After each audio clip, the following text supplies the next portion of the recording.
আসসালামু আলাইকুম রহমতুল্লাহ বরকাত। প্রিয় গাইস, গত রাত্রে যে রাত গেল 3 তারিখে, আজ 4 তারিখ, আমরা এই যে ইবাদত করলাম, কোরআন শরীফ পড়লাম, নামাজ কালাম পড়লাম, তৌবা করলাম, আমরা কি ধরে রাখতে পারিছি, কি শিখেছি, আর কোরআন আমাদেরকে কি শিখে দিয়েছে, কোরআন কি দিতে না পারে, সেই সম্পর্কে আজ কয়েকটি কথা হলো। যদি চ্যানেলটি ভালো লেগে থাকে লাইক কমেন্ট শেয়ার করেন, সবাইকে দেখার সুযোগ করে দেন। কথা হলো যে দেখেন, রাত অন্ধকার হয় আর দিন সূর্যের আলো পড়লে অন্ধকার কাটে আবার আলোকিত করে। কোরআন এটাই শিখাইয়েছে যে আমাদেরকে, যে আমরা পরিষ্কার রাস্তায় হাঁটবো, পরিষ্কার পথ ধরবো, কোরআনের পথে চলবো, কোরআনকে মেনে চলবো, তাহলে আমাদের জীবনে কোনো অভাব অনটন হবে না, কোনো খারাপ কিছু স্পর্শ করবে না।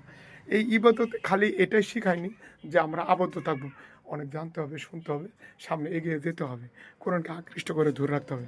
ভালো লাগলে চ্যানেলটি লাইক কমেন্ট শেয়ার দিয়ে পাশে থাকবেন। সব সময় সামনে এগিয়ে যাবো। এখানে শেষ করে আল্লাহ হাফেজ।